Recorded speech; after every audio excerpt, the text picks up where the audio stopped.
Okay, so I will call the meeting to order, and I'll let you determine the time, Suzanne. I vote for. And I would ask that Evan be seated as a voting member for this evening's meeting. And I would also ask your indulgence to amend the agenda. I was unfortunately a little bit confused about when the Board of Selectmen were going to make their appointments. I thought it might be this week. And our bylaws are a little bit unclear, but the bylaws basically say our annual meeting at which officers will be elected will be the first meeting after the Board of Selectmen's appointments.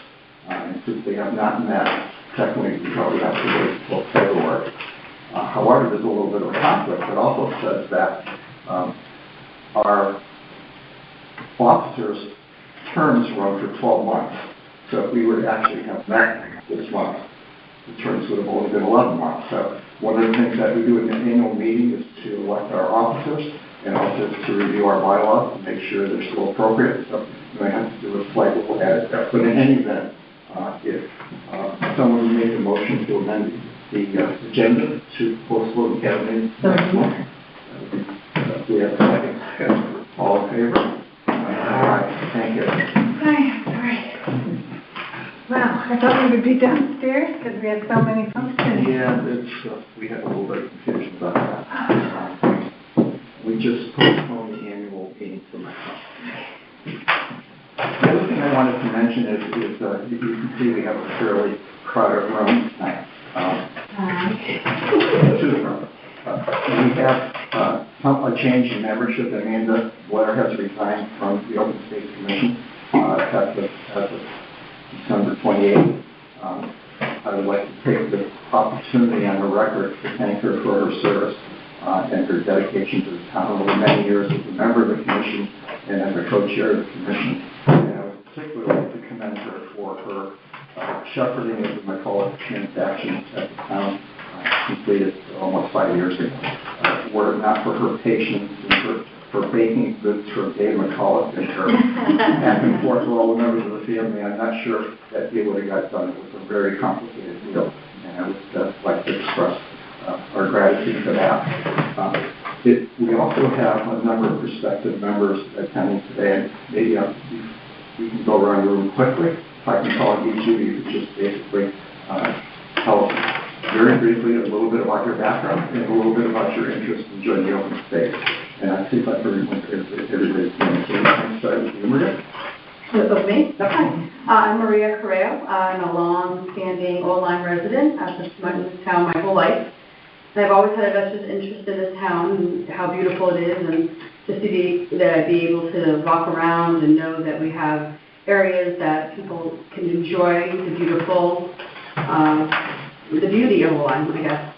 I served on Board of Finance for many years, and I served on the Schweiz Soup Kitchen for many years. I also own my own business, so I feel like I have a good mix of experience and appreciation for Old-Lyme.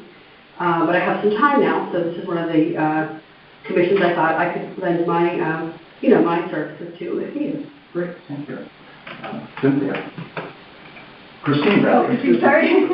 I'm Christine McGregor. I was here for about 10 years, and I also was finding a little bit of time now because we're finally a little bit older. And I also have a really great appreciation for the environment of the Old-Lyme. I love, hiking on the trails and things like that. I'm a U.S. history teacher in Guilford, so I feel like that's something I could bring in terms of trying to reach out to youth here in town. Thank you. Joan? Hi, I'm Joan Meek, and I've lived in Old-Lyme for over 30 years. I really am kind of just looking to get involved more with the town. I retired just over a year ago from the Connecticut River Museum. I was the finance manager, and I love this town. I can't say that I have a lot of professional experience I could bring, but I use the trails extensively. I also do a lot of bird photography and just would like to get involved. And you like to kayak? Yes, I do like to kayak. Thank you. Russell? Hi, I'm Russell John. I've lived here for over 20 years now. Okay. retired as well, so I do have some time. I've been involved in kind of online boards or commissions, but I've done a lot of sports boards or some Island Education Foundation for a while. The Big Hikers have always been involved in conservation issues, Audubon Society, Nature Conservancy. So this group seems to be one of those right up my alley in terms of interest. And that's Okay. Bob?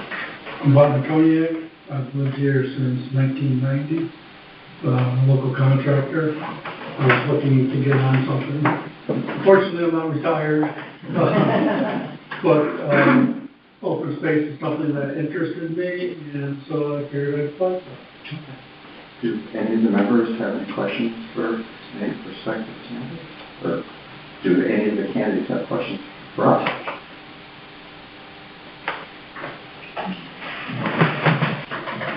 Right? I'm fine, thank you. Okay. Well, thank you. And thank you for all for attending and for expressing your interest in open space. I think that we're a collegial, cooperative group that you'll enjoy working with if you're appointed. We'll talk a little bit about some of the activities we hope to maybe look at in this coming year, but I think we have a pretty interesting array of projects that you could basically try to find something that you feel comfortable with or that you're particularly interested in.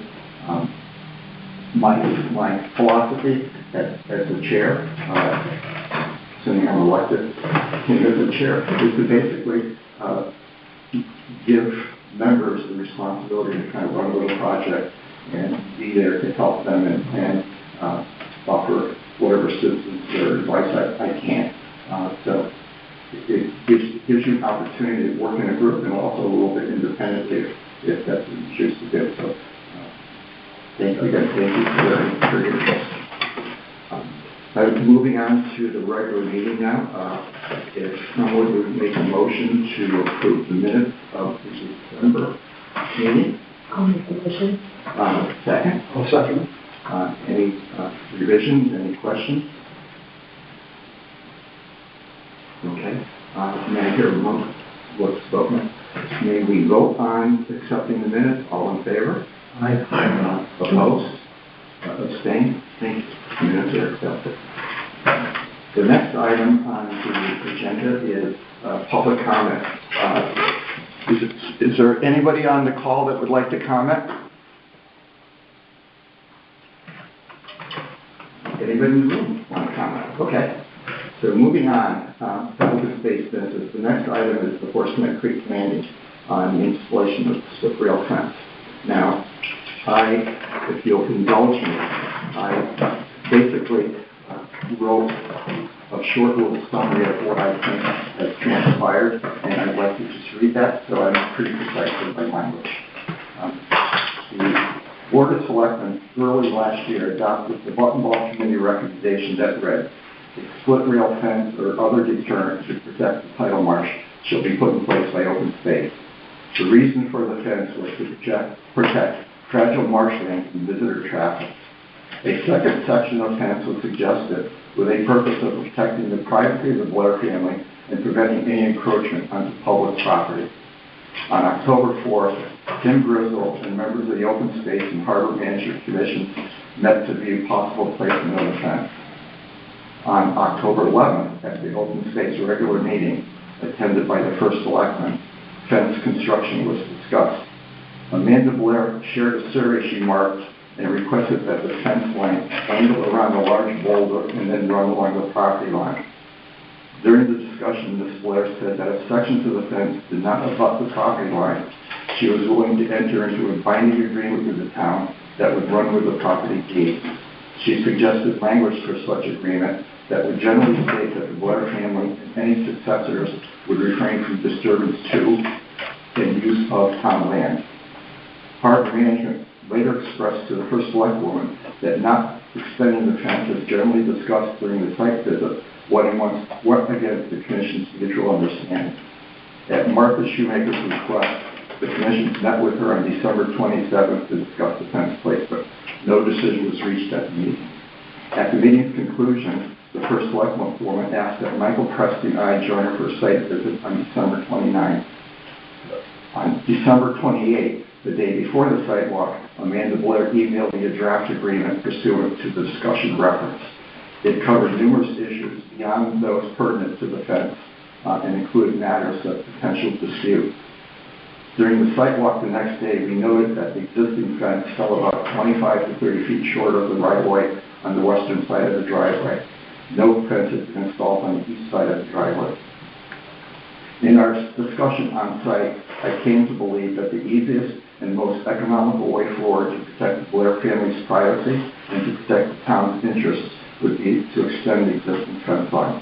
This would save the town from having to retain an attorney to negotiate, draft, and present an agreement to both commissions and ultimately to the Board of Selectmen for their final approval.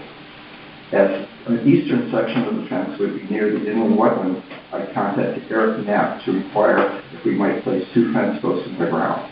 He foresaw no problem in doing so.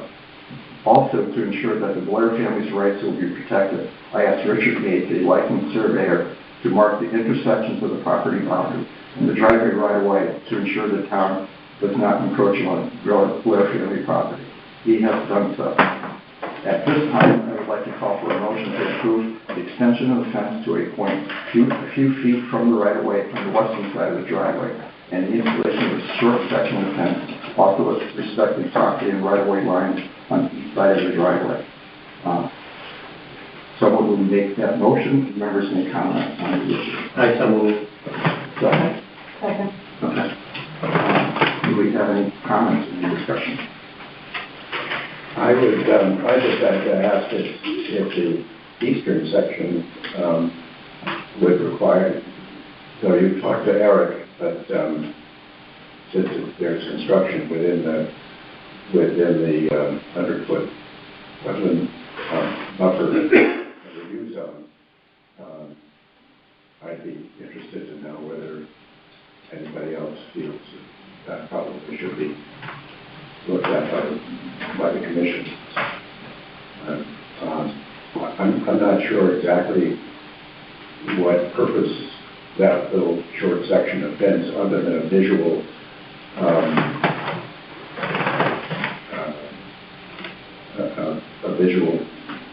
indication of where the boundary line is. It would seem to me that the boundary line should be monumented, and which is required certainly in any high-range subdivision.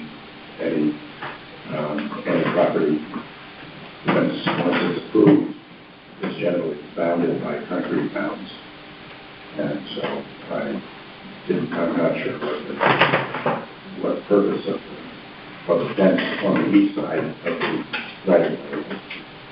It would be, I would perhaps offer that if you have the fence running the extent of the property line, absent obviously the parts that would be marked by the right-of-way in the driveway. It gives you a visual depiction of, okay, the property line of the town and the property line of the water run to stand. So as you said, it would be a visual demarcation. Michael, would you have any thoughts on any issues regarding Well, only as it relates to wetlands. I was involved with the wetland agency for 30 years, and generally, I don't know the policies of the whole line of wetland agency, but Eric seems to hint that if you're just putting in fence posts, it's not going to be something that requires review, and I would suggest that since it only requires 2 fence posts, we could put them in by hand rather than have them bored by the town. Yeah, I would mechanical we should probably try to do it as light a footprint as possible for the hand digging. And it was turning out that we were getting a lot of sandier soils along that property boundary, so I'm not anticipating that. And it's 2 posts. I think the rail may only be, I don't know that a 14-foot rail might be too long. We might have to use a 10-foot rail and shorten a 14-foot rail. I think it's only 2 posts, so if we don't use equipment, I think, and install by hand, we're not going to impact the wetlands at all. I mean, I could double check, you know, with the commission, but I'd be guided by the staff. Any other comments? Shall we vote? The motion was raised to extend the fence on the western side of the driveway to near the right-of-way, and on the eastern side of the driveway from near the right-of-way to near the property line. All in favor? Aye. Opposed? The fence will be extended. I wanted to just mention a couple other key things regarding the property. Michael and I went there the other day. We marked the trail with yellow markers.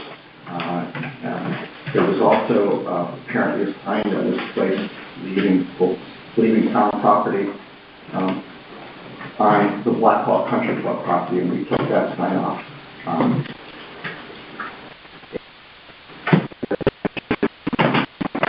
Earlier, I did have Dick Gates go and mark both the points where the property boundary line and the right-of-way intersect on both sides of the driveway, and also mark what portions of the parking lots extend into the right-of-way.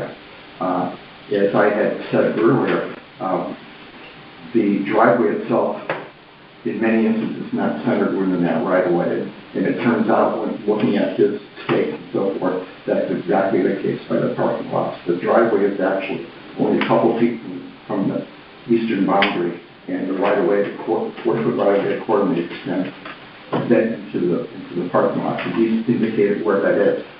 An interesting spin, however, is that our attorney suggests that we put nothing in the right-of-way that would impede access or egress. However, there are a number of trees that are in that right-of-way between the parking area and the driveway itself. So by their nature, they're already blocking egress. So whether a car extends a couple feet out of the edge of the parking area is almost a moot point because it's not going to block traffic. But I think we should still be very respectful and move them slightly. The other things I wanted to mention is the other thing we talked about, and I don't know what your thoughts on that would be at harbor management, is we have a rock in the way going out to the river.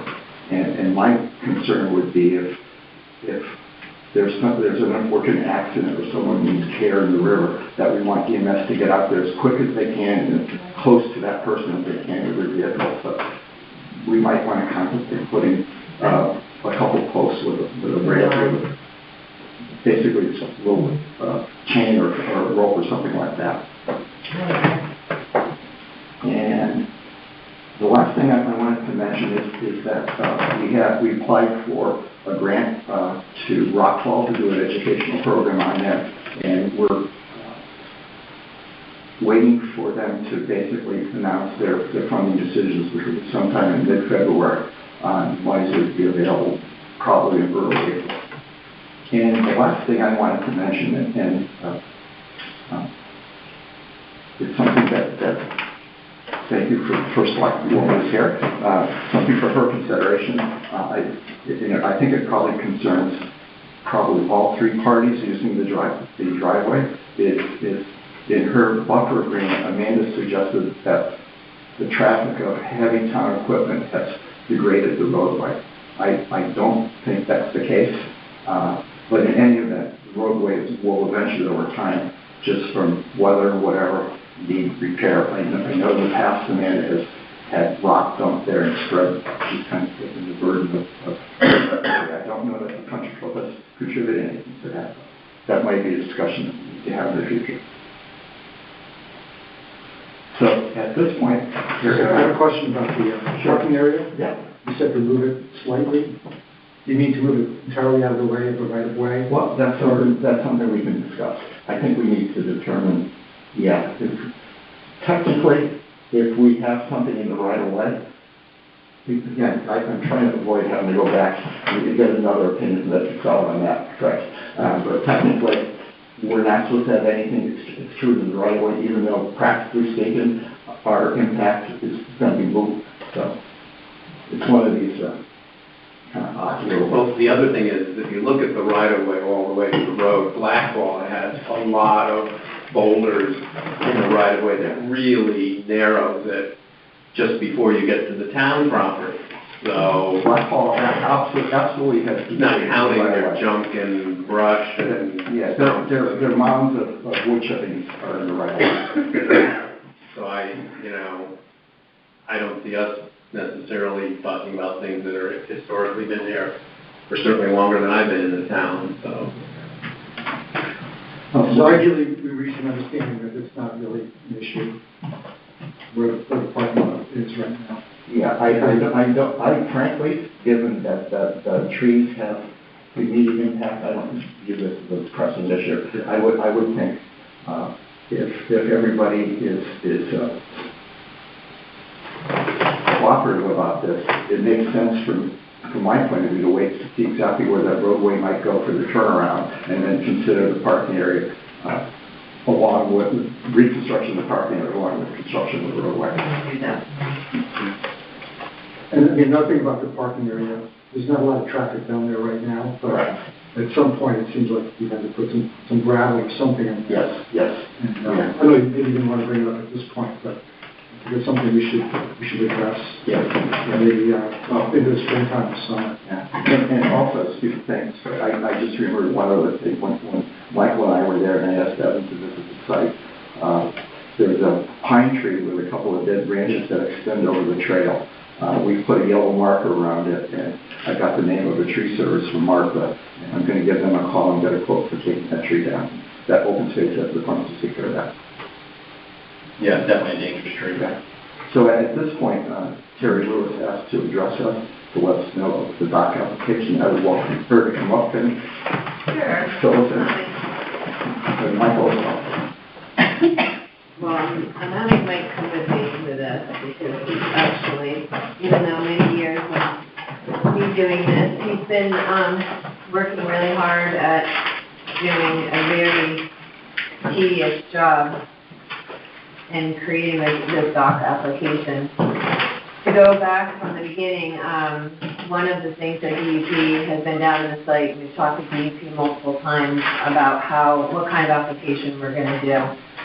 To explain a couple of different how dock applications work, in town we have what's called like a 4 and 40, which is a standard 4 foot high, 4 feet wide, 40 feet long is what our plan, where we fall as a standard dock application.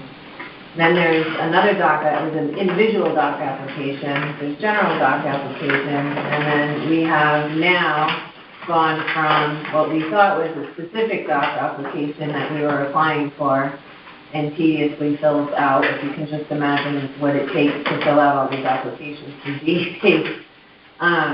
We had to change gears, and now they're asking us to do a completely different application. It's a individual structure and dredging type, because we're a municipality, it's extra long, it's 100 feet long. So, Yeah. Go ahead, Mike. So basically, outside of our buttonball committee agreement, I just want to go over the changes that we agreed on as the 36-1 buttonball committee. Was a dock that was 110 feet long, span over the tidal marsh, which had a 10 by 10 bird observation platform on the waterward side of that. They wanted us to do away with that because we also had a 10 by 10 bird observation platform on the landward side of the fixed dock or the fixed pier. So they prefer to see it up there and eliminate the one closest to the water, because if they want to look at birds, they can go down the ramp or stand on the fixed pier. They don't want the additional square footage over the tidal wetlands. Can I just jump in on that one? Yeah. It seemed like that extra area, the 10 by 10 would be nice for like bringing the kayaks around and negotiating that curve. We agree. I do agree. Is that a So when we were under this 440 permit, like the 40 is you're not going 40 feet beyond mean high water. That's where the 40 comes in. It can't be longer than 4 wider than 4 feet. Now that we're going for an individual permit, like originally when we drew up the plans, it was for a 4 foot wide dock or fixed pier out over the that long fixed pier. I'm in agreement with you. I do feel that we should have some sort of flexibility on the end, because specifically the ramp goes parallel to the shoreline. It doesn't go into the Horseneck Creek itself, so it does a 90, parallels the shoreline down to a slope. Is there room to negotiate? Yeah, I think there is, but Is there timing? We have to be, well, not really timing, but we have to be very specific when we're doing these applications, because if they change that, we have to go all the way back to the drawing board, because each individual application has a tiny little piece. basically there's like 10, one application is really like 10 applications. You have to send it off to the Department of Agriculture, the Department of Fisheries, the Department of this, that, and everything else. And so there's several pieces to the component, and then once you get all that information back, you submit your final application to the DEP and the Army Corps of Engineers. So with that in mind, I'm going to try to fight for some flexibility, and if there's any changes, I'll bring it back to you guys. Can I ask you a quick question, Michael? Yeah. You mentioned the various agencies like agriculture. Do each of them have to put their own approval on it as well? It's not so much an approval, it is a review to see if it affects any of the shellfish, it affects any sort of, you have the NDDB review, so they're going to do their endangered species review. The fisheries does their own review, and then you take all those comments back, you include it in your application that you then submit to DEP in its final form. And then they take whatever feedback they get. So basically, I'll get a letter from each one of those entities saying, we have no objection, or we don't want you to do it between April 15th and August 30th, or, they'll put time restrictions on the construction of the actual dock itself. So you have those competing interests are all going to put in their own little 5 cents, and then we have to kind of adjust around them accordingly. But not to beat this to death, I think having an extra I totally agree. would help so much, and make it so much more functional. Or even And possibly don't have it, slightly It's wider. going to kind of ruin the purpose of having it. I'm in agreement with you. Now, so because we're going for a specific individual permit as to a general permit or a COP, we can put in these requests to be different than, and because it is for public access, and the other thing is it has to be ADA accessible. So we might be able to use the ADA accessibility component. We need space for a wheelchair to turn around or something to add on additional square footage that really you're using the ADA accessibility component to get your kayak space. Well, I appreciate you advocating for that. Oh, no, it is a standard. You cannot build a new water dependent use dock that's public that's not ADA accessible. That's my understanding. And I think that's, it should be, because people should be able to get to the water. That's the purpose of these water access points. People who don't own waterfront don't have the inherent right of enjoying the waterfront. So when you're able to bring the public to the resource, therefore they're able to appreciate it more and then be more prone to wanting to protect it. Can I interrupt you? No, please do. Sorry, Michael. No, I'm sorry. One of the things I'm going to talk about later are granting opportunities coming up in the year. And one of them is the Connecticut Recreational Trails Grant, which DEEP has opened now. They're having a Zoom intro on it tomorrow that I'm going to attend at 1 o'clock. And their deadline is the end of March. And among the various components of trail support is trails for a and it's always been a goal of mine to try to begin constructing accessible trails in town. And the options we had talked about in the past were Champlain North from the parking area to Noble with the Barbizon, McCulloch from the parking area to about Brooks Meadow. And the third area I think is appropriate might be this. And if you're going to have a component of dock, they might tie it together. I absolutely am all for that. So, with the Board of Finance right now, Harbor Management last year requested $20,000 towards the Horseneck Creek Landings construction. We put in a request this year for an additional $20,000 to go towards. So basically, I'm trying to do the permit on my own. The permit is like anywhere from $10,000 to $13,000 to have it done. By me writing it ourselves, we're going to have an engineer review everything. We're trying to keep our costs down so that way we can maximize spending the dollars on construction as opposed to the design component of it. And every change that we do, so for instance, even now, we've got other applications, every change that we do, we have to go back, we have to have them change this whole entire, design, and then we have to redo the applications, and it's... Well, it's just like, for instance, this design has specific terminology associated with it, X, Y, Z long, this is going to go to this angle, this the construction sequence process. So as we change designs, then the construction sequence process changes. That's the hardest part for me, is trying to get it down what to make what they're trying to what they want to hear from us in the application process as far as the design components and how it's going to be built, the impact of the tidal wetlands. But I think using an opportunity to get a grant is a phenomenal idea. I don't know what the criteria is for that grant in order to be considered for this. I wouldn't think it would probably contribute to the construction of, or design, but it might contribute towards the trails getting people to the Yep, Oh, right. which I think is phenomenal. Yeah. So if you guys have any other suggestions that you want, right now, these are the plans that we had from before from the Button Ball Committee. I'm having the guy redraw whatever changes we're going to make. So if there's any changes that you want to try to see implemented into this, now's the time to tell me.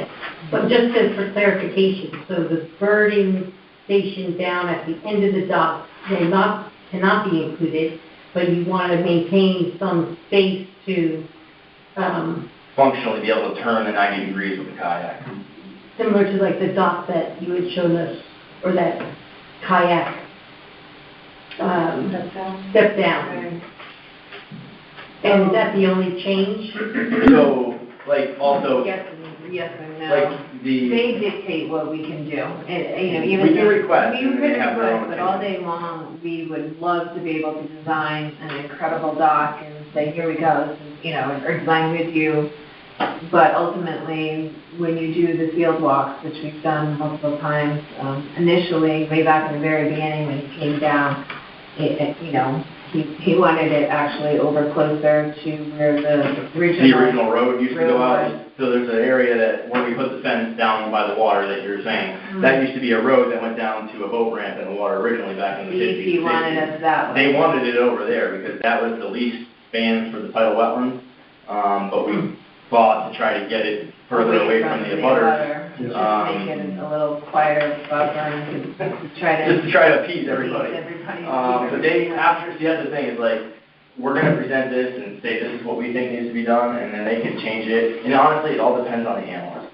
Like, that's the problem, it's very, objective specifically, depending on the analyst that you get. So my goal is to always just try to get a senior analyst, and that's who I have on this right now.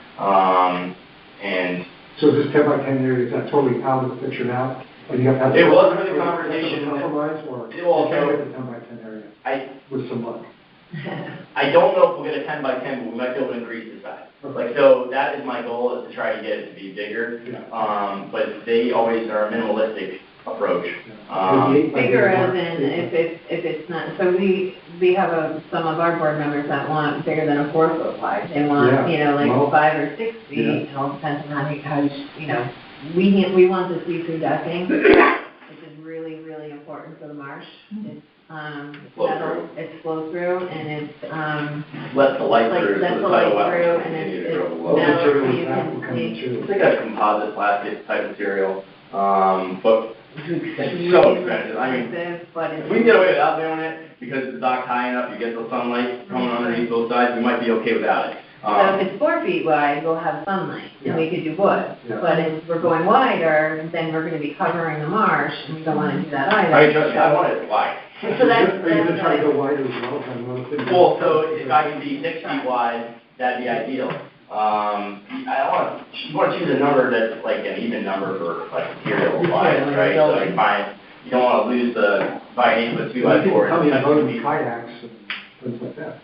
but I think honestly, when you're going down there, and I'm trying to be devil's advocate, you're gonna walk down, you're gonna see 3 or 4 people that are walking up, you're gonna give them a minute to walk up the dock and walk over, and then you're gonna walk down with your kayak.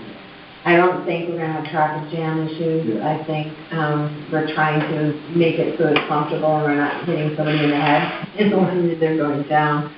But But I'm in agreement with you, Fred. we are in agreement. No point in spending all this money to make something that's functionally obsolete. Right. You know what I mean? Or Well, Whatever that means. the platform in the beginning would be 10 feet wide, so somebody who's viewing will never be in the way of somebody walking down. So if somebody's just coming out to the dock and it's big on the beginning part, so if you're down there, you know, birding and viewing, at least that's the beginning part. Maybe, you know, people there, but we do want to try to make it as big as possible. I think that observation platform on the It's furthest point of important. the tidal wetlands is the best perspective of the Horseneck Creek Absolutely. Marsh area. Let me ask you a question.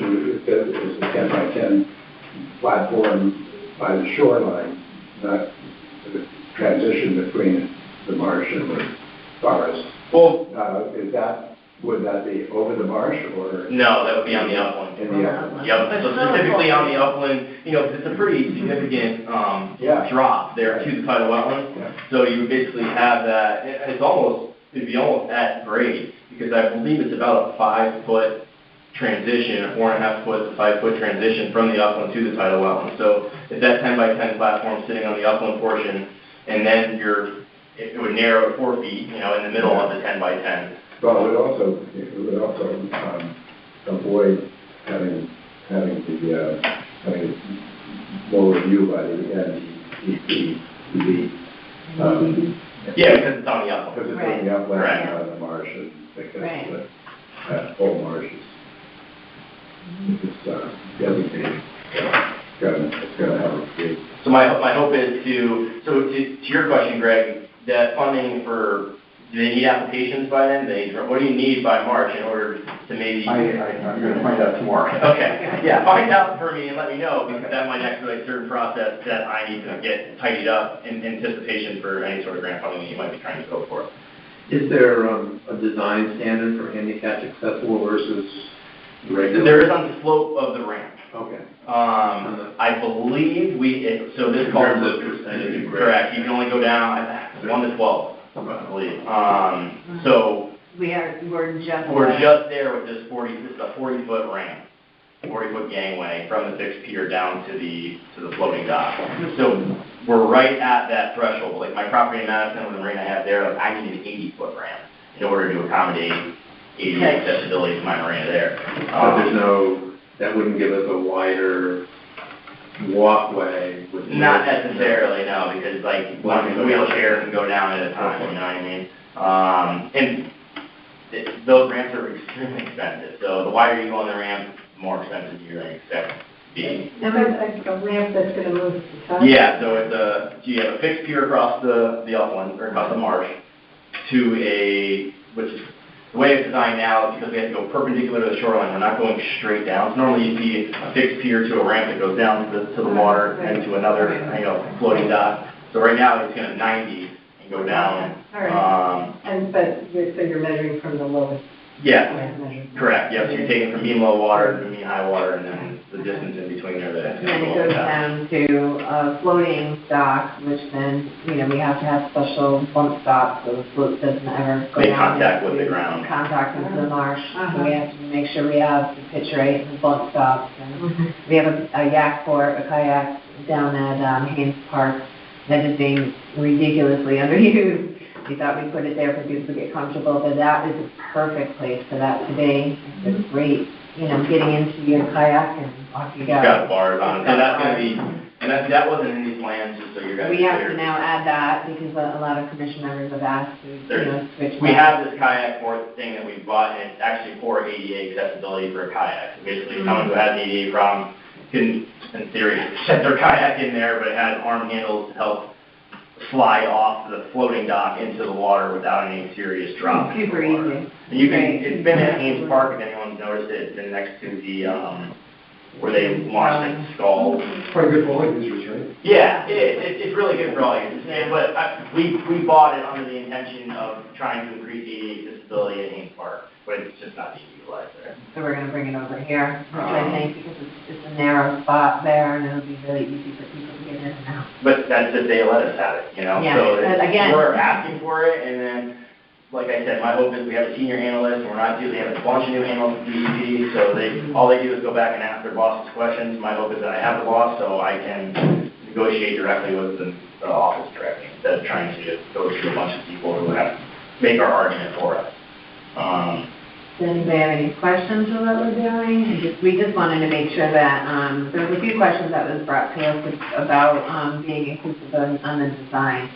We want to be inclusive with everybody on designing the dock. It's one of those things where it's kind of hard to pull together a bunch of people that want all specific things, but we really have to follow. They're going to tell us what we're allowed to. Well, I was just about to say, we don't need to, we can collaborate all we want, but then. But they're gonna just tell us. Say, no, this is what you do. Yeah. So and we each have- of the reviewers may have a comment that we're not even Yeah. that aware of yet. Exactly. So we'll find it out. One thing that I think would be helpful for us is once you get kind of a draft drawing, it'd be nice to. Oh, absolutely. Yeah. Well, I mean, Yeah. once you have, Well, I I'm have seeing, copied out. we've got that. This is small. I'm saying as you kind of get close to your submission. My intention would be to, as soon as I have the, like, application finished, We're I'm about just gonna give you guys a copy of it. 85%.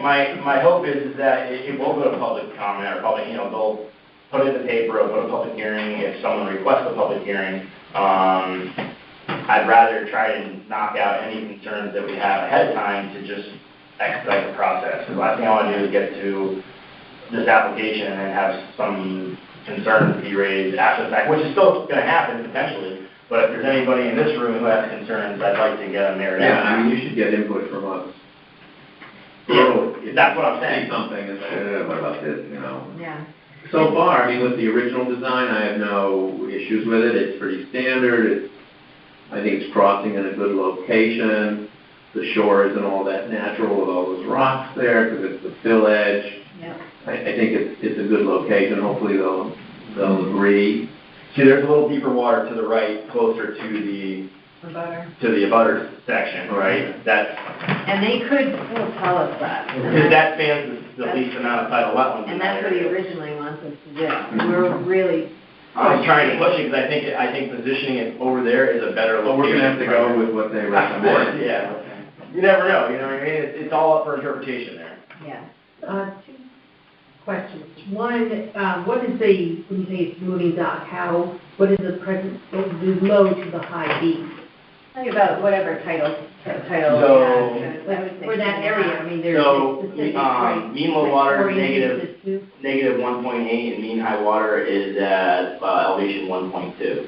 So, Technically, it's feet. opposite of 3 feet. it's about a 3-foot tidal change, Yeah, because you gotta take into account extra high tide. new moon, full Yeah. moon, Yeah.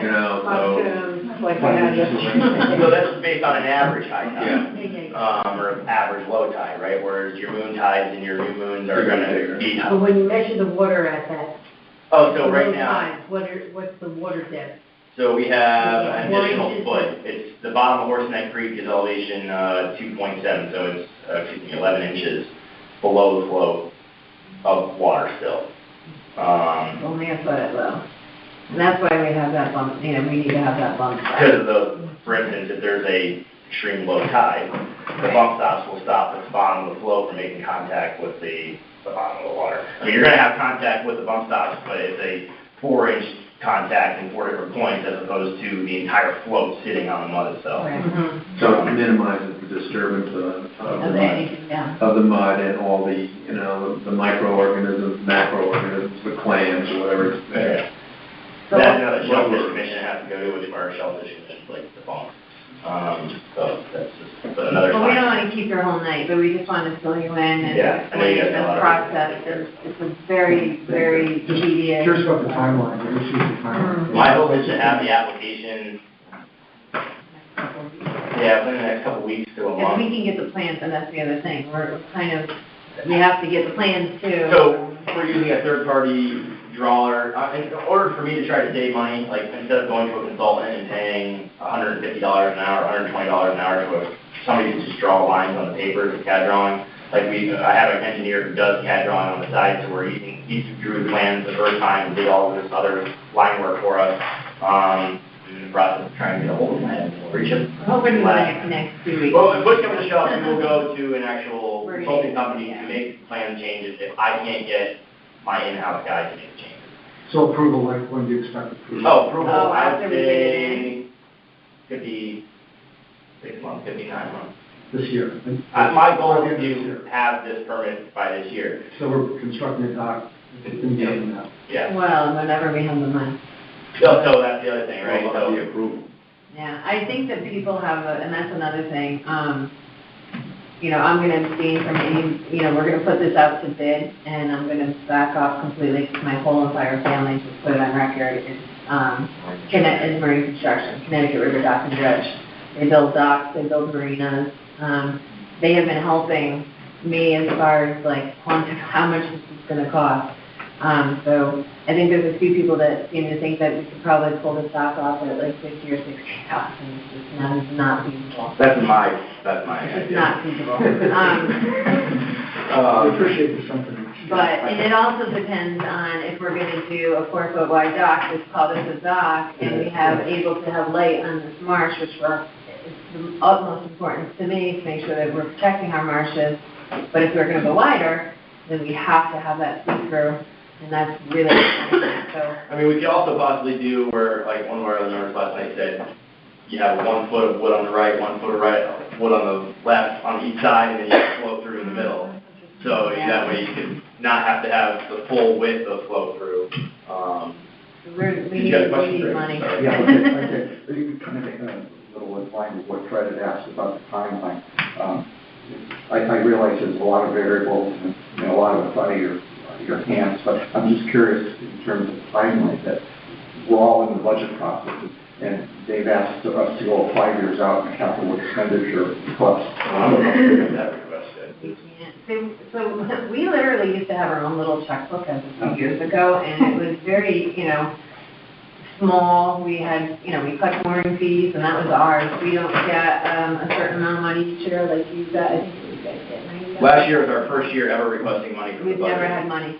Ever. Besides clerical. That's why, we're the broke commission, so we don't have money. But luckily, we have, because of this group of people and this interest on what we're doing on our water accesses, we have actually a lot of, the selectmen are very interested in Board of Finance and trying to, fund us a little bit more so we can get access to water. Yeah. So that is been. Yeah, if you got any friends, tell them that we make sure they pass the budget, because Yeah. basically, we're trying to bring other revenue sources into the town for our moorings, we raise our mooring fees, but that money alone can't fund these types of projects. I mean, this is a big project, the dock is a lot of money. And, I mean, me doing the permit myself, like I said, I'm saving them about $10,000. It takes a lot of time, but 16,000 from one guy, 13 from another. my hope is Wow. to just use the resources that we have and try to, I built an entire marina out of recycled docks. I think that if there's an opportunity to come up with materials that can be utilized and aren't, everybody wants something nice and shiny, and me personally, I like recycling stuff, so, I don't know, we'll take it as it comes, but I'm not gonna let more of your time, you got a busy meeting tonight. Is there any last questions from anybody? No, if you need our help, let us know when the hearings are scheduled. We'll be there. Yeah. Comment how we work together Okay. on the site, trying to get public access to the water. The other thing too is any kind of marine construction company right now, and there's not that many that does this type of work, they're backed up. DEP is backed up, which makes the construction companies backed up. So, we knew this wasn't going to be built in a year.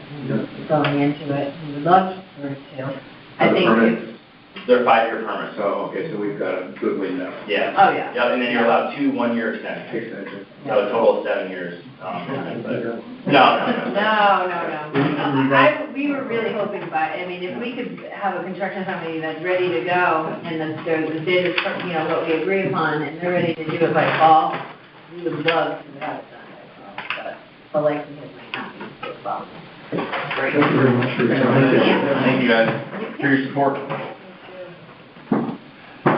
So moving on open space business, Peter Norris is Stewart is in Florida now, but he submitted a report for December. And he basically said all the properties are in very good condition with understandable wet spots, given all the rain we had. The only access issue is on Bartholomew. As we know, we need to basically rebuild a bridge on that property and figure out what would be the best way to do that, taking into consideration inland wetlands concerns. There's one other issue I wanted to mention. Peter, before he left, passed this around, noticed that somebody spray painted graffiti on rocks on Ames near the Sheep Ledge location. And How, if I may interrupt, I'm sorry, is it, how far from any sort of parking area or accessibility to, because I can take some graffiti out with my company. it's Is it within 500 feet of a road or a? Probably not. Probably not. We're gonna go look at it, and I saw a group of women in Rhode Island who were very concerned about rock graffiti on coastal rocks, Rhode Island, and they've got a little team that mixes up special colored paint and paints it so that it blends in with the original rock color. So we may do something like that. You might want to consider a wire wheel on a cordless, cordless angle grinder. Yeah. With that might Take it off. You might be able to. I think we're gonna experiment. Abrade Take a look at it. I have exactly that, Michael. What's that? I have exactly that tool. Yeah. I was gonna look at it and see what kind of paint and what it is. Yeah. So the other thing is, you know, to basically keep an eye out of if there's any other activities or issues happening there that are inappropriate. And one of the things that we talked about before I'd like to get back to is dealing with the shadow trails and dealing with the light clubs, and maybe Justin and those guys can kind of be our eyes and ears there.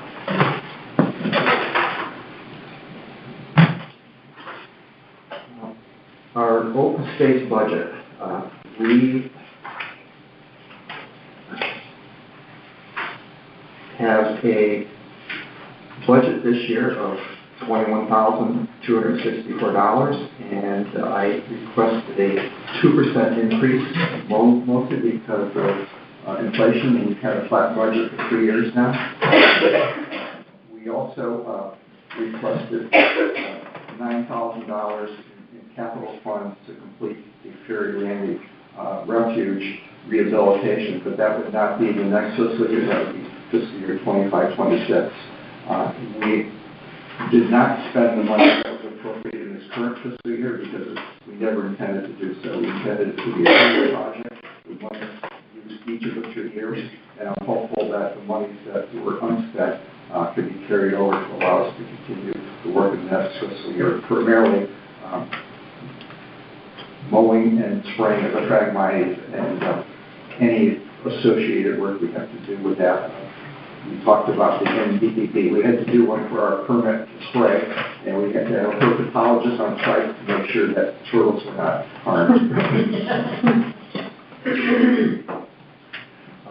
And that kind of leads into you, Ann. Would you like to talk about where you're at with Fury Landing?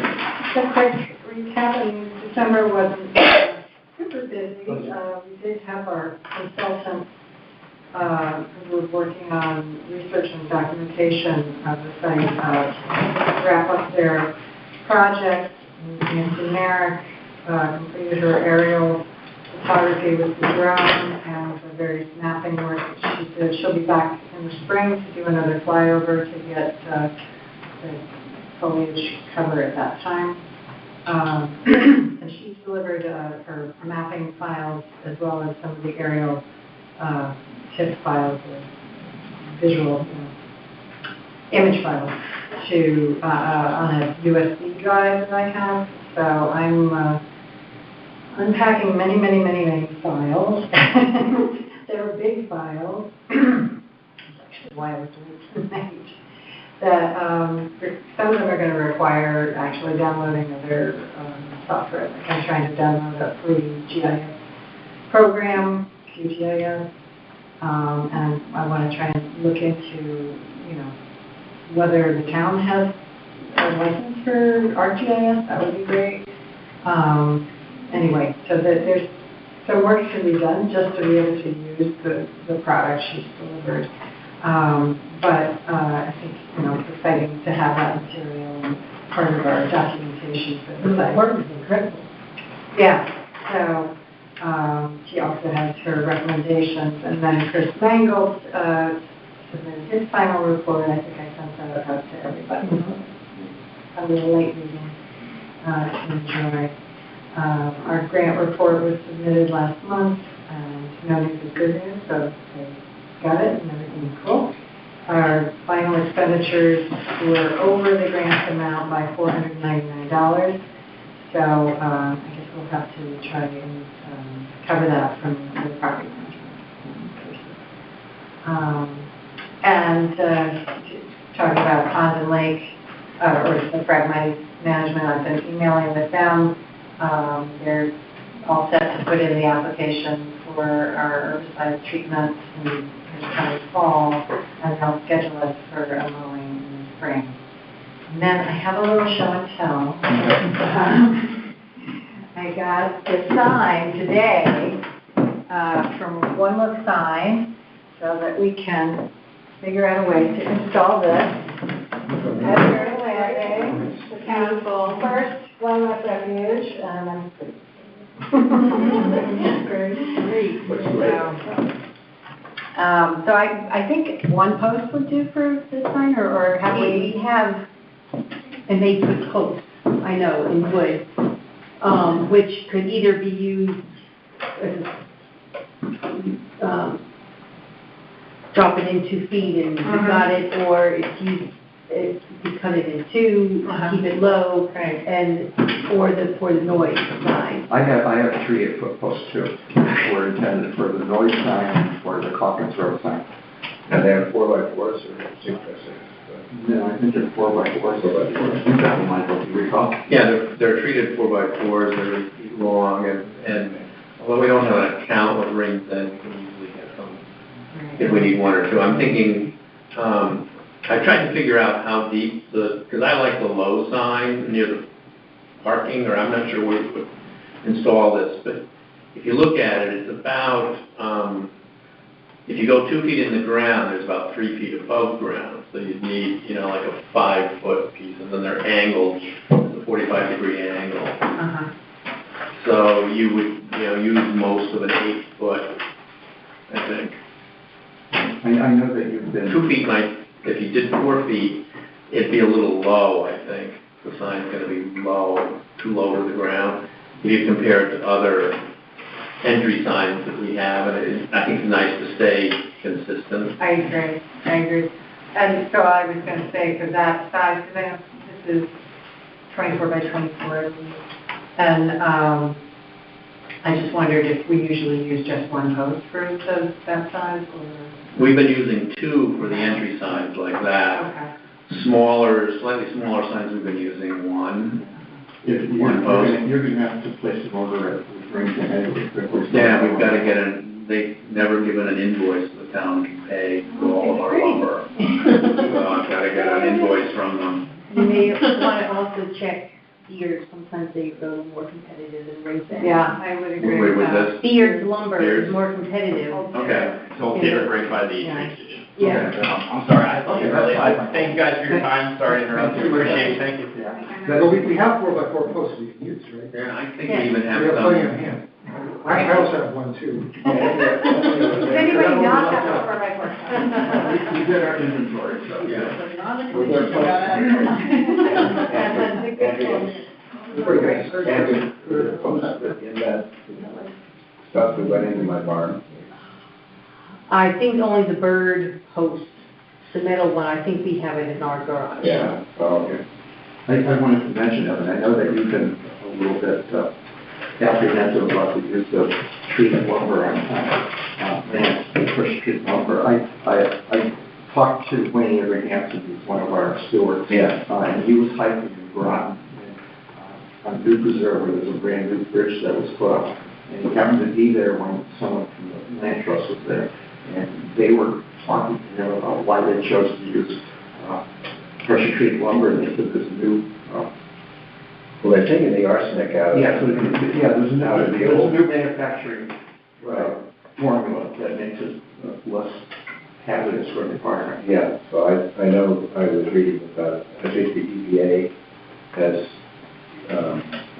weighed in on that because of what they were treating the lumber with was a chemical soup that included arsenic, and that was, killing all the microorganisms in the backward around the posts, and so that was my issue.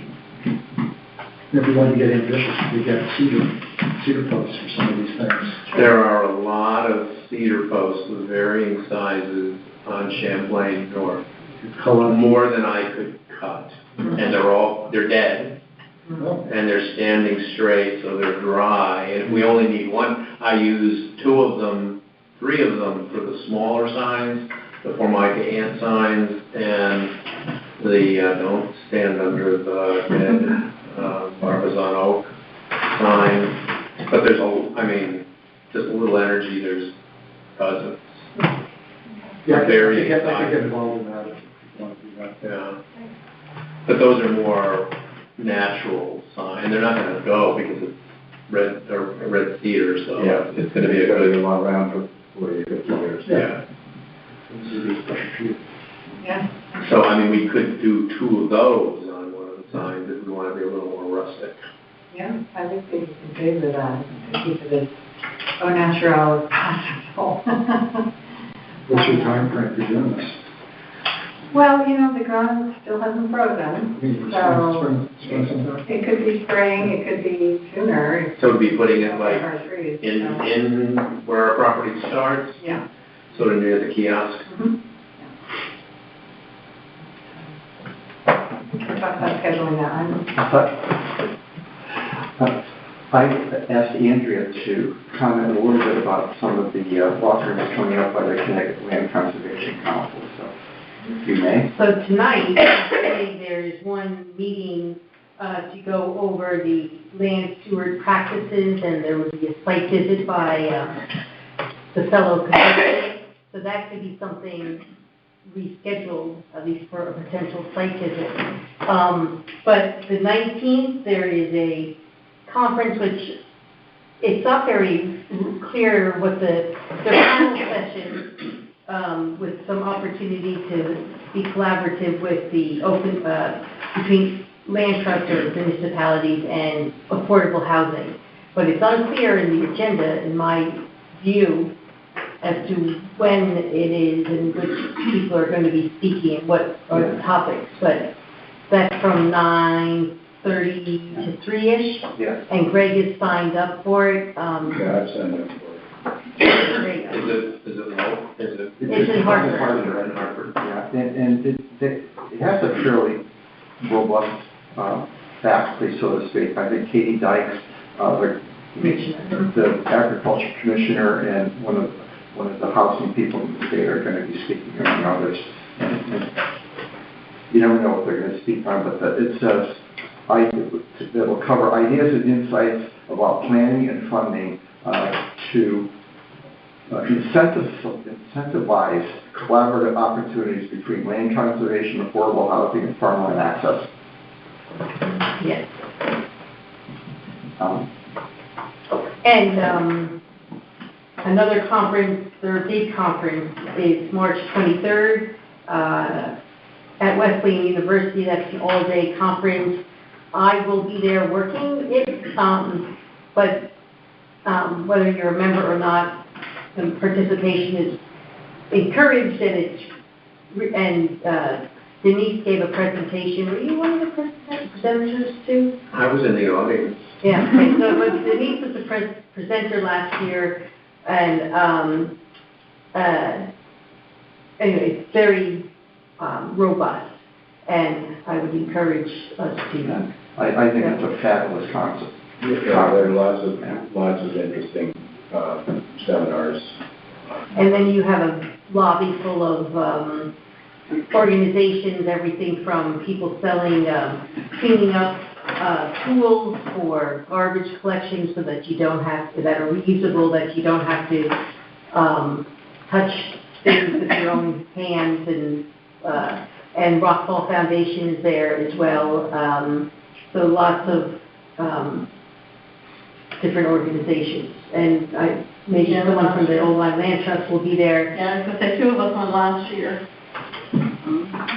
And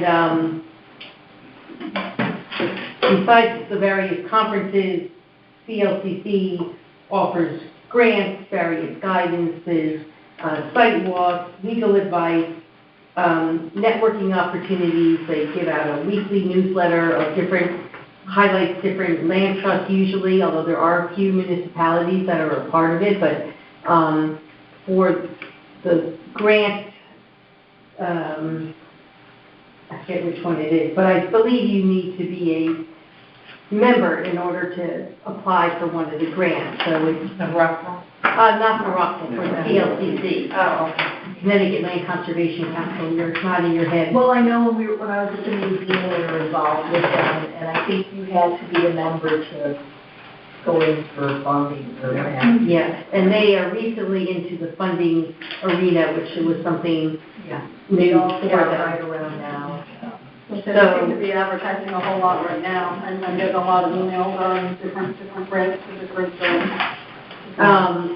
So the Old Line Land Trust is a member. yeah. Do you know how much you pay as your I do membership? not. Because it's a scale of $100 to $1,000. I do not know, I can find out A though. lot of times it's based on your budget. Wonder whether they would budget, count the town budget or. Our budget. Your budget. More. That wasn't mentioned in the initial description that it was tied to a budget, Yeah, but it may not be, but I know a lot of them Yeah. are, so. So in that regard, Andrew gave a nice summary. One of the programs I'm interested in is it's a brand new program. It's their Climate Smart Land Stewardship Grant Program. And they are going to award $500,000 over multiple years for both planning and implementation grants. So they're looking at, I think, quarterly grant rounds. And the grants are probably going to be in the range of $5,000 to $10,000 to help you start planning how to deal with climate change with your conserved properties. Unfortunately, that seminar talking about that program is happening right as we sit here. I'm hoping there'll be a recording of it. yeah. But as it also has been mentioned, you have to be a member to be eligible for any of the grant programs, in particular that grant program. I have found Amy Patterson to be a really, really helpful partner. She's the executive director of CLCC. When we've done grants to acquire land or other things, she's actually on the advisory committee to DEEP for their open space grant program. And she looked at our grant for Ames and gave me a lot of great comments on it and so forth. And I think their programs, their staff is really helpful. I would recommend to us that we become members. I looked on their website. It's unclear, as Andrew said, it's unclear what membership costs. I'm not sure that they charge for membership, but they ask for a donation. So maybe if we would start with $100 or $150 per year, I think that's reasonable. And I think that would be beneficial to us. So if nobody has a problem, I will pursue membership. No, I think that's a great. It probably also gives us discounted ability to attend their meetings for a slightly less fee if we're members. Yeah. The attendance is cheaper if you're a member. Yeah, so you probably could be. I think the seminar, the March one, I think it was like $30. It's otherwise 35 and discounted for students.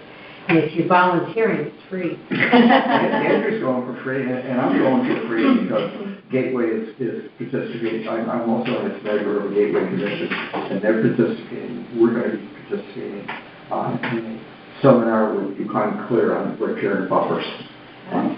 So I'm organizing that. I get to go. But if anybody else is interested in going, let me know. There was another, I think it was Rock Falls Meet Your Dreams that I'm emailing you about. Do you remember that? That's also, I believe, it's about habitat. It's all about habitat. Yes. Yeah, that's Steve Gephardt. Right. It's on the Fisheries. Right. It's on the, I think on the 18th. The 18th, right. Scotch Plains Tavern, and that's Right. Yes. Yeah, Right. I've dealt with Steve. He's a really interesting guy. He's really been involved. He and a woman from Massachusetts are very, very involved in trying to remove dams out of streams. That's his particular interest. Yeah, Sally Harold, I think she's in Maine now. She used to live in Fairfield. She worked with Nature Conservancy. Right. Yeah.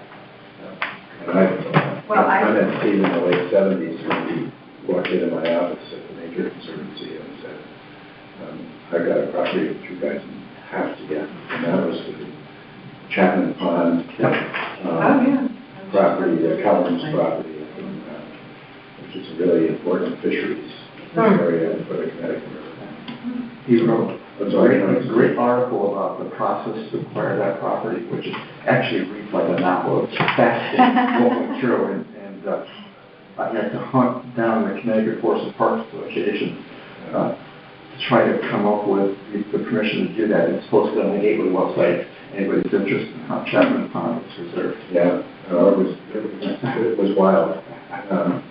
All sorts of land swaps across the country and that sort of thing. He also has played a critical role in our fishways along the mill. So that I remember years ago, I won't say how many, but I visited, my first fishway might have been on the Griswold Woodward, the Mary Steuben fishway. It was one of the first accessible fishways that has a viewer and alewives running up it to get over a dam. Well, I'm Interesting character. I'm hoping to go to that if anybody else is interested, maybe we can carpool. Yeah, did you send a note around? No, I will. Yeah, send a note. I might be. Andrew may have. I did. It's on the Rock Fall, it's on the Rock Fall notice, so. It looks interesting. I have a conflict, unfortunately. So I mentioned earlier that the Connecticut Recreational Trails Program coming up. Last year they had $10 million that they distributed. I would imagine they would have approximately that much or more this year. For money can be used for planning, design, and construction of new trails, for restoration of existing trails, for access to trails by persons with disabilities. How about waterlogged trails? For the purchase of use of construction and maintenance equipment, or access of easements to continue trails. I believe that might be a grant program that 80/20 applied for with the Halls Road Committee to partially pay for the bridge and to extend actually a trail from the bridge to our Champlain North and eventually your connecting property there. So, just getting into quickly some of the other things that for open space, our open space to-do list. One of the things I've been talking about for a couple of years is file storage. I have literally 2,000 open space files on my PC at home that I want to unload. Well, not unload. They really, they're business files. They shouldn't be on my computer. So I've been talking to Tom Meyer and finance about trying to come up with some type of town cloud storage system. That's still a discussion in progress. The other thing that we moved along on is I've been talking to Martha Shoemaker about scanning some of our paper files. Our files are in a locked room in the basement now that I have a key to, but if you want to go there and research something, frankly not easy. And Joseph Merritt has the state contract for file scanning. That contract is predicated on 3 million copies a year. So the pricing is extremely competitive. It extends to municipalities and it runs through the end of the year. So it involves some prep that you have to label everything and put everything in some type of order for them, but to actually scan and digitize the file, I think it's the cheapest 5 cents a page. I'd like to pursue. Could labeling be like scan this? The number on the page, so they don't. Any type of system, so you know But when they digitize it, they can put an ID on it, you know what the file is, and you can file it accordingly, whatever your filing scheme is. I would think like the history files that we have on acquisitions would be extremely important for us. Not only the maps, but the deed and the agreement, if there were other agreements in addition to the deed, those would be the minimum. It's interesting that I find their process to be really well thought out. The other one of the reasons for identifying files would not be as critical for us, but if you're an organization and you give them something to digitize, and all of a sudden, where's that file? They gave it to Merritt. You give them the idea, and they'll call you back within an hour, email you, or give you a copy of that file. So you never lose access to your information, which is, I think, that's pretty faster. It'd be good to know how you would search all those files that you're scanning, like what system they have in place. They have their own system. They have a system they call Rubber, which they say is far superior to Dropbox. And unlike Dropbox, where the price goes up as you add users, the price goes down as you add users. Okay. But that's kind of out of my purview. I have been stressing all along that it is not my opinion that OpenSpace should have a cloud storage system.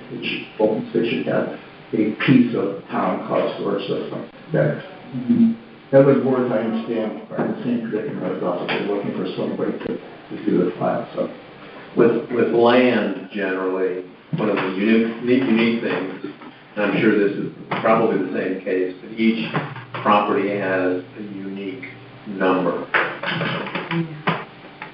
that goes with your taxes, that goes with the property, and if you get that unique number, that could link you to everything that anybody does with that property, sales, permits, acquisitions, and I'm assuming, I would think the town will also have, a number for all of its, in that system, for all of its properties. I have to look at the tax assessor file, but that's the one number that, if it exists, you can use. The other thing is just getting a center.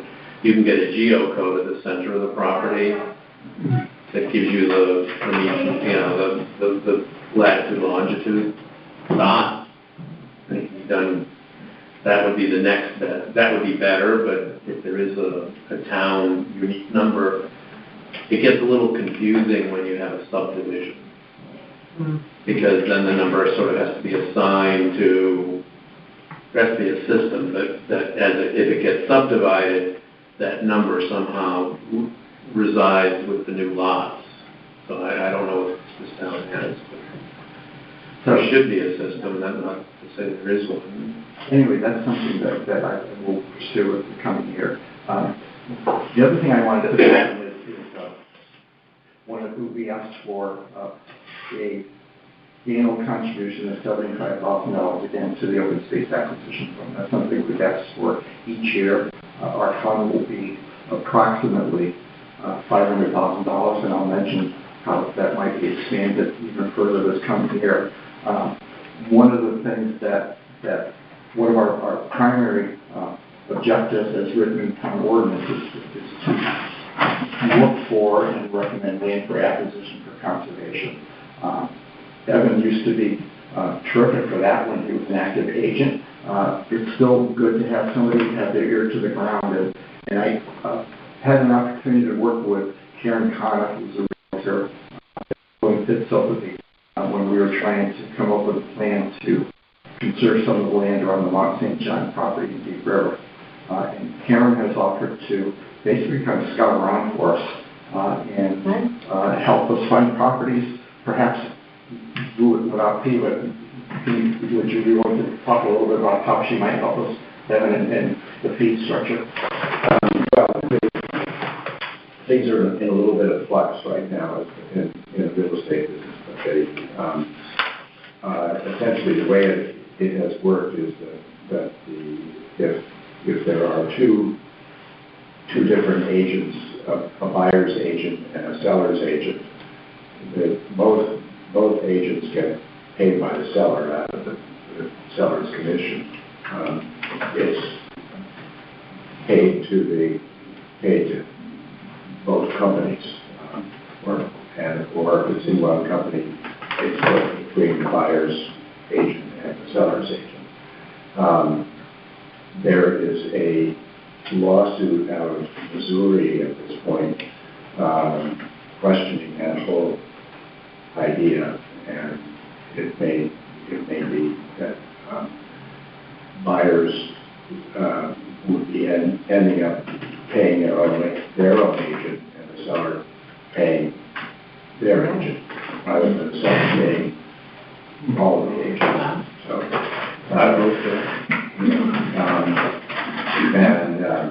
well, it probably means that there going to be a lot more negotiating commissions on both the buyer and the seller side. So I guess the agents are going to be scratching anyway, but I think it's really important to have somebody who has access to the multiple listing service, so that we could be informed about what's coming on the market and what sales are taking place, and essentially where the market's going. Obviously, pretty much everybody by now knows that the market has went through the roof. During COVID, everybody was scrambling for properties, and the inventory is so low that there's very little to choose from. But there are some properties here in Old-Lyme that are potential candidates. And Terry's a realtor. I would mention to Terry or anybody in this room, if you hear of properties that are for sale that may be of conservation value, let us know. Our open space plan is on the website, and in the back of the plan we specify what properties we find to be most attractive. And I would say that the simplest, easiest criteria is something that what's our current property. If we can expand our current property, that's golden. Golden. Yeah. And the other thing I wanted to mention is that we're both looking for property, Tim. And I have to say that it's been a pleasure working with the Land Trust and Sabino now. I think we have a great relationship now. We both were looking at properties out in the east part of Old-Lyme, the Eklund property, the Woodhead property, two siblings that were selling basically identical pieces. And we met and we really worked out. I thought it was a great plan to acquire the two until the gentleman that we were negotiating with decided at the last moment he chose not to sell. Mr. Woodhead, his father grew up in Old-Lyme. His father is buried in Old-Lyme. That was his last tie to the community. He just did not emotionally feel ready to let it go.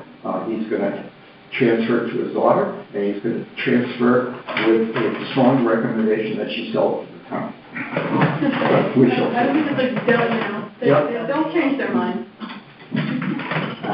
And speaking of properties and acquisitions, another thing I wanted to mention briefly is our collaboration with affordable housing.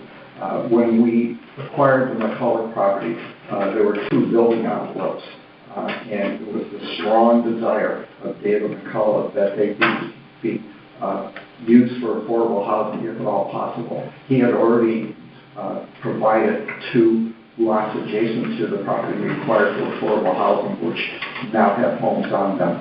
And we've been working with the Affordable Housing Commission to use those two building lots for additional affordable housing. There is I guess, pretty much a negotiated agreement between the town and Habitat for Humanity, who's going to acquire the two parcels and build homes on them. There's going to be a presentation by Affordable Housing at the town meeting on January 22nd. It's going to be just a simple ask that the town is able to sell the property for affordable housing. They didn't want to really go into the details and kind of muck it up. After they get that approval, they're going to have to go through planning because they're not official building lots. And they're looking at potentially closing maybe April or May of this year, following which Open Space will get $100,000 returned to its acquisition fund.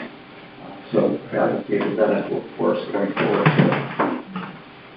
And the last thing I wanted to mention is we talked about GIS.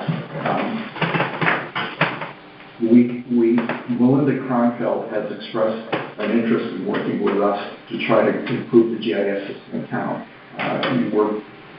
She is in the middle of a required update to the grand list, which has to be done by the end of January. She told me, don't talk to me before that. But after that, she's very amenable to working with us. And one of the things that she suggested we might look into, and I think it would be a great thing to do, is actually add the trails for both our properties and your properties, Karen, onto the GIS system.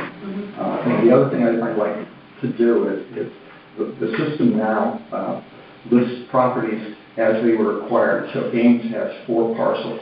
If you click on it, it's not one contiguous parcel. So I'm not sure what the legal means to meld it into one unified property would be. We might look into doing that also. And finally, I hope that once our second steward ended up taking a full-time job at a land trust in Northern Connecticut, and we're going to try to hire a second steward, but I'm hoping that steward will have the ability to do a little bit of research and digging in the vault for us as well. Nancy Merrick, who Ann mentioned, had been a graduate of Yale School of Forestry. She's got a PhD in forestry, and she would have been perfect for that job. She also took a full-time job with PNC up in Massachusetts. Yes. So one of the issues that we had, and I would say maybe Horseneck Creek was not a great example, but one of the issues we had is that, for example, the town recently was given the Joseph parcel as part of a subdivision.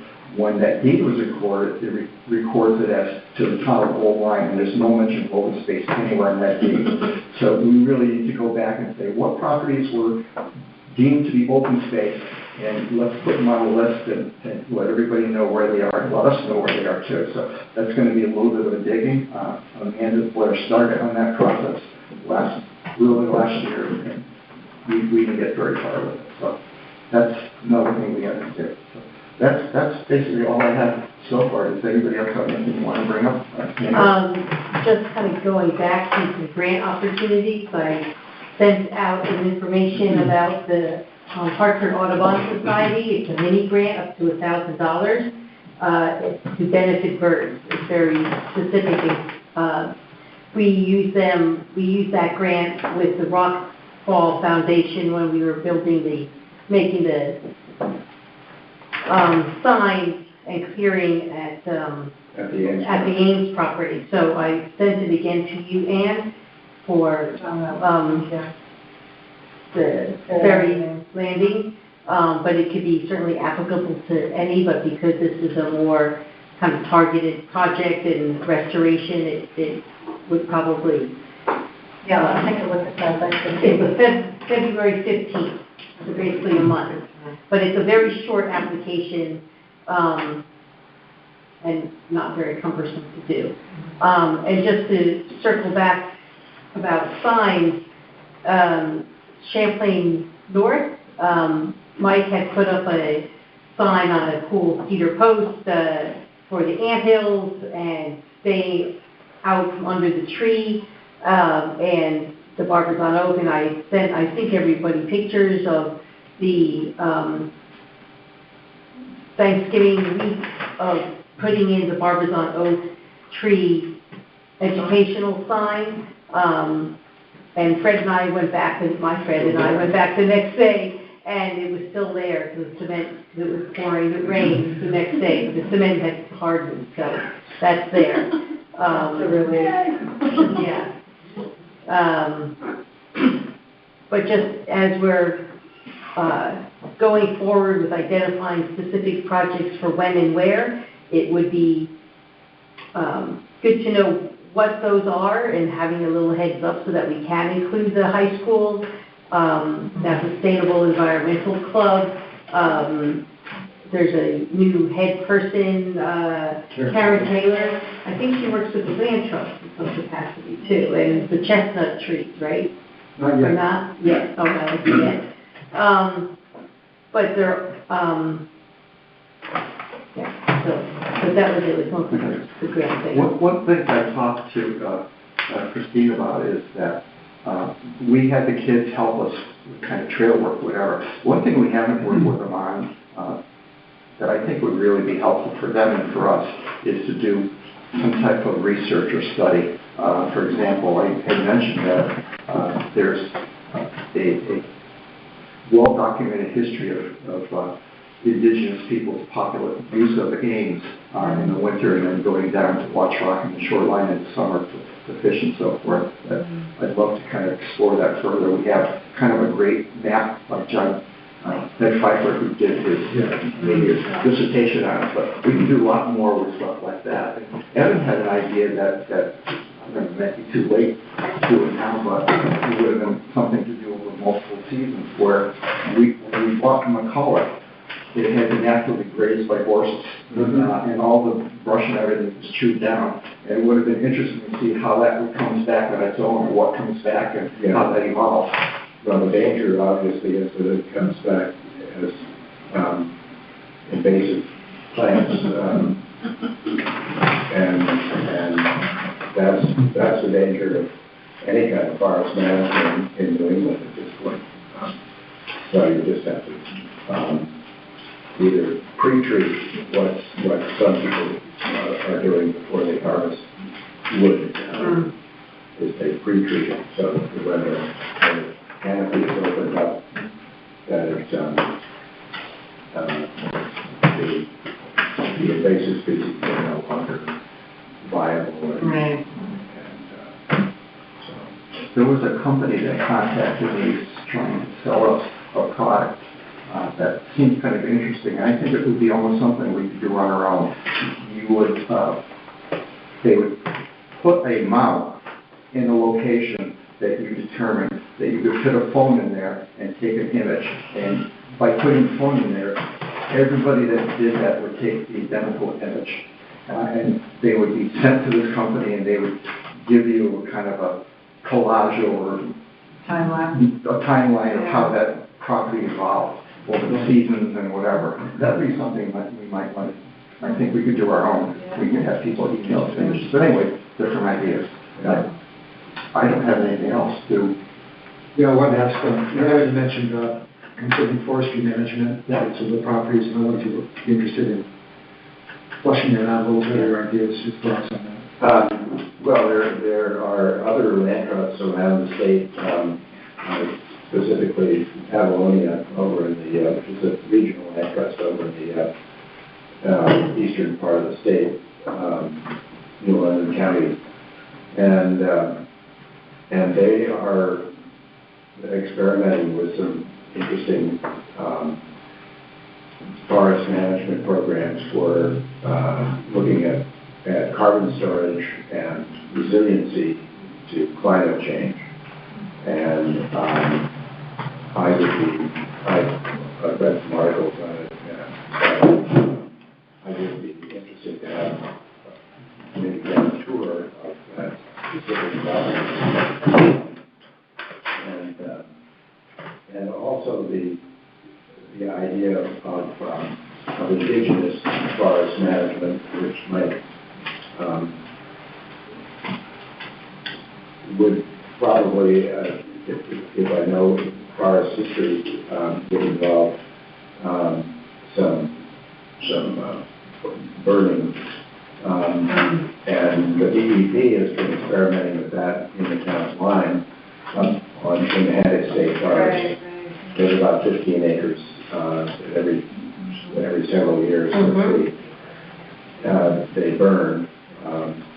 I don't know what it costs them to do, but they have a whole day's crew out there for a whole day, and they burn the understory, and they get grasses and different kinds of vegetation, and whether or not that would help with the invasive species, knocking back the invasive species after harvest. But the question is whether the town will be amenable to considering some forest management on its properties, and probably McCullough would be coming to mind as the most extensive piece of property we have, and we could do it on a start small. What does the program that TLC is talking about this evening is for Climate Smart Forestry. I would love to get the there's a new coordinator that they hired just for this program. I'd love to see if we can have him come to town and maybe talk to us about new practices. Maybe we can even do it in conjunction with your group here and have us talk about what things to consider coming up with a forest plan that deals with climate change and so forth, and kind of be a start for us.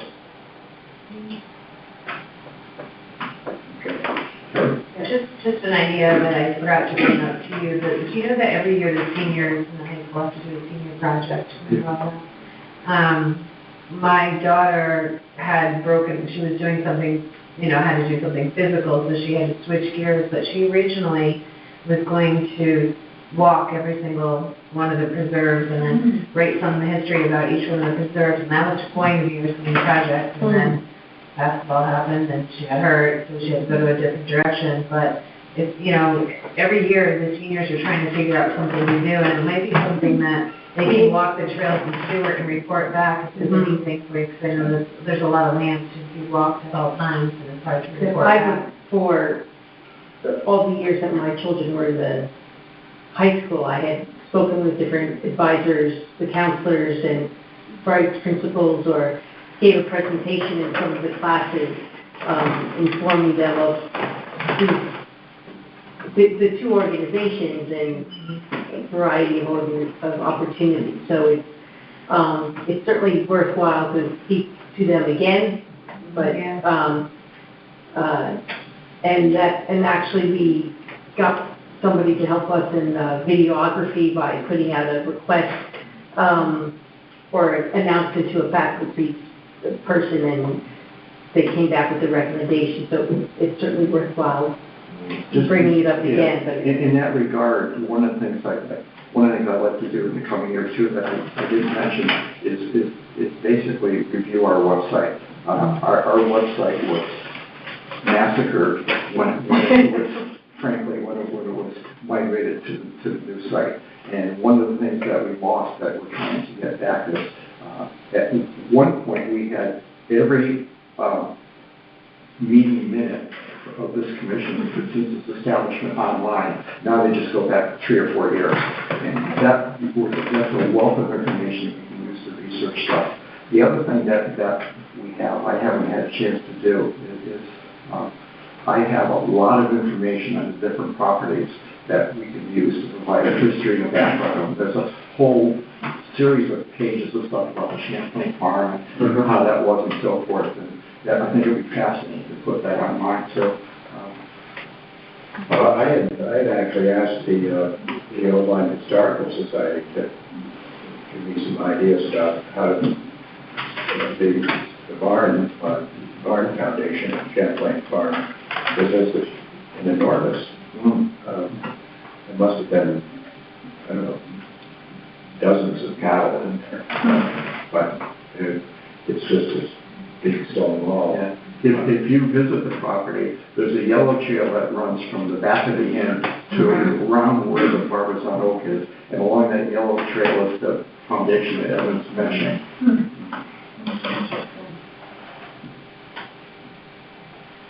Well, this is the collect was a lot of years ago. She would say that there's a bear that lives on her property, but only a few excited few get to see it once in a while. So every once in a while I tell well, let's come and see if we can find a bear. Not that we ever would want to see it, but those are the types of things that people probably would not know unless it's documented somewhere, which might be fun for high school kids to be aware of, or just to write paper on, or something like that, you know. Or the Leatherman in the cave, my kids Yeah. try to go up there and see if he was alive. Well, I just want to conclude by, again, thanking you all for coming to the meeting this evening. I hope during the course of our discussions that you found what we contemplate doing and what we might do interesting enough to participate. And I definitely, my inclination is definitely, if anybody has any ideas for what we think we should be doing or how we think make the open space more enjoyable and a better resource for the town, I'm always willing to listen to what you have to say. So, again, thank you for coming, and someone would make a motion. motion to adjourn? I move we adjourn. A second? All in favor? Aye. Thank you.